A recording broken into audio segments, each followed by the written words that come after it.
একজন মুক্তিযোদ্ধার গলায় জুতার মালা দিয়ে ঘোরানো হচ্ছে, এরকম একটা ভিডিও ভাইরাল হওয়ার পর থেকে আমাদের সোশ্যাল মিডিয়ায় তুমুল তর্ক বিতর্ক হচ্ছে।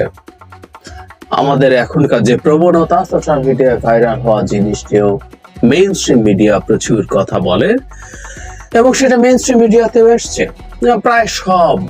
প্রায় সব নিউজের পোর্টালে নিউজটা হেডলাইন এরকম যে বীর মুক্তিযোদ্ধাকে, যেমন সমকাল লিখেছে কুমিল্লা বীর মুক্তিযোদ্ধার গলায় জুতার মালা। অনেকগুলো কথা আছে এটা নিয়ে, অনেক ডাইমেনশন আছে, প্রত্যেকটা নিয়ে কথা বলতে চাই। সবার আগে ছোট একটা ব্যাপার যদি বলি, সেটা হলো বীর মুক্তিযোদ্ধা বলাটা আমার খুব হাস্যকর লাগে। এটা গত আওয়ামী লীগ সরকার নিয়ম করেছিল মুক্তিযোদ্ধা আগে বীর লিখতে হবে। মুক্তিযোদ্ধা শব্দটার মধ্যেই বীর শব্দটা আছে। এটা একটা রিডান্ডেন্ট শব্দ, ফালতু কথা, এটা তো কোনো দরকার নেই। মুক্তিযোদ্ধা ইটসেলফ ইজ এনাফ যে তারা বীর। এখানে ঘটনাটা এরকম, কুমিল্লার 14 গ্রামে বীর মুক্তিযোদ্ধা আব্দুল হাই কানুর গলায় জুতার মালা দিয়ে লাঞ্ছিত করেছে স্থানীয় লোকজন। একটা স্কুলের সামনে এটা ঘটেছে। 1 মিনিট 46 সেকেন্ডের ভিডিও ভাইরাল হয়। স্থানীয় সূত্রে জানা যায় বীর মুক্তিযোদ্ধা কানু কৃষক লীগের কেন্দ্রীয় কমিটির সদস্য। স্থানীয় এমপি মুজিবুল হকের সঙ্গে বিরোধে জড়িয়ে তার বিরুদ্ধে একাধিক মামলা হয়েছিল। দুপুরে তাকে পেয়ে 10 থেকে 12 জন মিলে তাকে এটা জুতার মালা দেয়। ভাইরাল হওয়া ভিডিওতে দেখা যায় স্থানীয় জামায়াত সমর্থক প্রবাসী আবুল হাশেমের নেতৃত্বে ওহিদ রাসেল পলাশ সহ 10-12 ব্যক্তি এলাকা থাকতে পারবে কিনা এই হুমকি দিচ্ছেন। ওই ব্যক্তিরা বলতে থাকেন 1 গ্রাম লোকের সামনে মাফ চাইতে পারবেন কিনা। অন্যরা বলতে থাকেন তিনি কুমিল্লা আউট, এলাকা আউট, ছেড়ে দাও। ভিডিওটা আমি দেখেছি, আপনারা অনেকেই হয়তো দেখেছেন। এসব বলা হচ্ছে, একটা জায়গায় এরকম বলা হচ্ছে, এটা সিগনিফিক্যান্ট, যে তুমি কি আমাদেরকে এলাকায় থাকতে দিয়েছিলে? আসলে আওয়ামী লীগ তার শাসন আমলে তার অত্যাচার নিপীড়ন এমন পর্যায়ে নিয়ে গিয়েছিল যে মানুষের মধ্যে প্রতিশোধ স্পৃহা তৈরি হওয়া ভুল না। এবং প্রতিশোধ স্পৃহা মানুষের একটা জন্মগত ইনস্টিংক্ট, এটা মানুষের ভেতরে থাকে বিল্ট ইন। সেই প্রতিশোধ স্পৃহা এরকম একটা ফেভারেবল কন্ডিশনে মাথা চাড়া দিয়ে উঠতে পারে, সেটাও অস্বাভাবিক না। বহুদিন এই কথা বলেছি। এর মধ্যে সিগনিফিক্যান্ট ব্যাপারগুলো কি আছে? জামায়াতের নেতা কর্মীরা এই কাজটা করেছেন। যদি রিপোর্টেই আছে জামায়াতের যিনি ওখানকার দায়িত্বশীল আছেন তিনি এটাকে স্বীকার করেননি। তিনি বলছেন সমর্থক হলেও হতে পারে, ডিনাউন্স করার টেন্ডেন্সি আছে। মানে সাম্প্রতিক সময়ে জামায়াতের লোকজন কোন রকম কোন সমস্যার সাথে জড়িত হচ্ছে না, এই আলাপ আছে।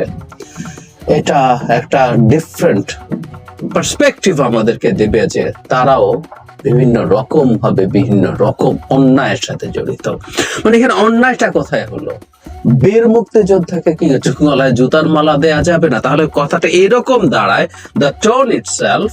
আমি অনেককে ফেসবুকে এভাবে লিখতে দেখেছি, আমজনতা নন বীর মুক্তিযোদ্ধা হলে গলায় জুতার মালা দেয়া জায়েজ আছে, বীর মুক্তিযোদ্ধা বলে জায়েজ না।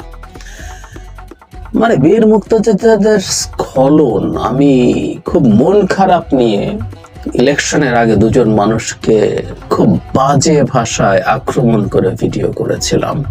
একজন হচ্ছে শাহজাহান উমর, উনি বীর উত্তম, মানে উনি মারা গেলে বীর শ্রেষ্ঠ হতে পারতেন, মানে জীবিতদের মধ্যে সবচেয়ে বড় খেতাব প্রাপ্ত মুক্তিযোদ্ধা।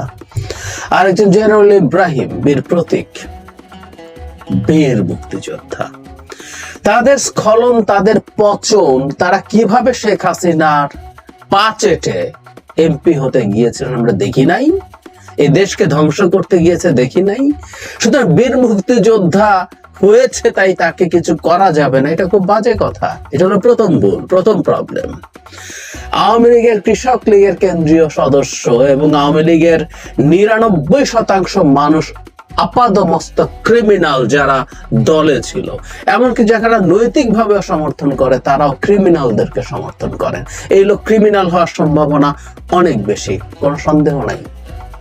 আওয়ামী লীগ মানে ক্রিমিনাল, এবং একটা কৃষক লীগের কেন্দ্রীয় কমিটিতে থাকা লোক ক্রিমিনাল হওয়ার সম্ভাবনা 99%।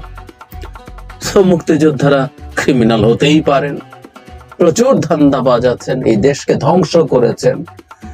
আমাদের মানে দেশের মানে খনিজ সম্পদ, জ্বালানি খনিজ সম্পদ নষ্ট করা মানুষের মধ্যে যে মানুষগুলো সবচেয়ে সামনের কাতারে থাকবেন, আমাদের ভবিষ্যৎ ধ্বংস করেছেন, তৌফিক ইলাহি চৌধুরী, শেখ হাসিনার জ্বালানি উপদেষ্টা, বীর বিক্রম। এবং আমরা কেউ কেউ শিক্ষা করি, ভদ্রলোক হার্ভার্ড পিএইচডি, শিক্ষা হলেই নাকি বিরাট সব জ্ঞানী গুণী হয়ে যেতে পারে। আমাদের পার্লামেন্টে শিক্ষাগত যোগ্যতা যোগ করা উচিত নির্বাচনের ক্ষেত্রে, এরকম আলাপ আছে, which I strongly disagree। তো সুতরাং ওটা ব্যাপার না, আলাপটা আসলে ভিন্ন। আলাপটা আসলে বীর মুক্তিযোদ্ধা হন বা না হন, আওয়ামী লীগের ক্রিমিনাল হন বা না হন, তাতে কিছু আসে যায় না। একটা মানুষের, আমাদের যে লিখেছিলাম মানবিক মর্যাদা কনসেপ্টটাকে আমরা যে লিখেছি আমাদের স্বাধীনতার ঘোষণাপত্রে, সেটার মানে আমরা অনেকেই জানি না। হিউম্যান ডিগনিটি কনসেপ্টটা এসছে universal declaration of human rights থেকে, যে একটা মানুষ শুধুমাত্র মানুষ, উনি মানুষ হিসেবে জন্মেছেন, এই কারণে তিনি কতগুলো রাইটের জন্য এন্টাইটেলড। তার জাতি, ধর্ম, বর্ণ, গোত্র, তিনি ক্রিমিনালকে ক্রিমিনাল না, তিনি আওয়ামী লীগকে আওয়ামী লীগ না, এসব কোনো আলাপের বিষয়ই না। উনি ওই অধিকারগুলো পাবেন। সেটা কি? উনি আইনের আশ্রয় লাভের অধিকারী হবেন। আমরা লিখে দিয়েছি সকল আইনের দৃষ্টিতে সবাই সমান এবং সমান আশ্রয় লাভের অধিকারী। তিনি অপরাধ করেছেন, আমরা ধরে নিয়ে এই কথা বলি, তার আইনি সুরক্ষা পাওয়ার অধিকার আছে। তাকে গ্রেফতার করে মামলা হবে, তাতে তার বিচার হবে, রাষ্ট্র তার বিচার করবে। আমি প্রায় বলে, এগুলো খুব কেতাবি কথার মতো বলেন অনেক, কিন্তু আমি দ্য ভেরি ফার্স্ট ডে আমি এই কথাগুলো বলতে শুরু করেছি শেখ হাসিনা পতনের পর থেকে, 5 অগস্ট থেকে বলা শুরু করেছি। এরপরও আওয়ামী লীগের ভয়ঙ্কর কোনো ক্রিমিনালকে যখন আদালতে নেওয়া হয়েছে, হেনস্থা হয়েছে, তার উপর আক্রমণ হয়েছে, আমি সেগুলো স্ট্রংলি প্রটেস্ট করেছি, গালি খেয়েছি, সমালোচিত হয়েছে, তারপরও করেছি। আমি এই জায়গাটায় থাকবো।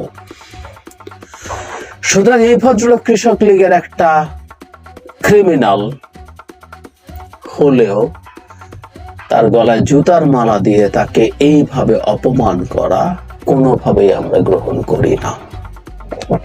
এটা শেখ হাসিনার মতো কাজ হলো, সোজা সাপটা কথা। আমি শুরুতে বলছিলাম যে প্রতিশোধ স্পৃহা যৌক্তিক কারণেই আছে, বলছিলেন অনেকে, কিন্তু সে প্রতিশোধ স্পৃহা যদি আমরা এখন উগরে দেই, আমরা বিজয়ের পর এই বিজয় কলঙ্কিত হচ্ছে। সুতরাং যারা এই কাজগুলো করেছে, ভিডিওতে দেখা যাচ্ছে, সেই মানুষগুলোর বিরুদ্ধে ব্যবস্থা নেওয়া দরকার, জরুরি। কত বড় সাহস তাদের! তারা মনে করছেন এই ভিডিও করা যায়, করে ছেড়ে দেয়া যায়। তারা দেখছেন কেউ ভিডিও করছে, they didn't care। সুতরাং এই মানুষগুলোর বিরুদ্ধেও ব্যবস্থা নেওয়া দরকার। এটা জামায়াত হোক, বিএনপি হোক, যেই হোক না কেন, তাদের বিরুদ্ধে সরকারকে ব্যবস্থা নিতে হবে। এই অন্যায় যারা করছেন, এই অপরাধ যারা করছেন। আমরা বাংলাদেশকে আসলে দেখতে চাই। আমি অনেকবার বলেছি, অনেক শোতে জিজ্ঞেস করে কেমন বাংলাদেশ দেখতে চান শেখ হাসিনা যাওয়ার পর, পালানোর পর। তো আমি খুব সহজ একটা উত্তর দিতাম, শেখ হাসিনা যা যা করেছে তার উল্টোটা করবো আমরা। উনি মত প্রকাশ নিয়ে যা করেছে, মানবাধিকার নিয়ে যা করেছে, উনি বিরোধী দলের উপরে যা করেছেন, প্রত্যেকটার উল্টোটা করবো। তাহলে সেরকম বাংলাদেশ আমরা দেখতে চাই। সেই বাংলাদেশে যেটা শেখ হাসিনার উল্টো কাজ করে, লুটপাট করেছেন, প্রত্যেকটার উল্টো কাজ করলেই তেমন বাংলাদেশ আমরা দেখতে চাই। আমরা একটা ন্যায় বিচারের বাংলাদেশ দেখতে চাই।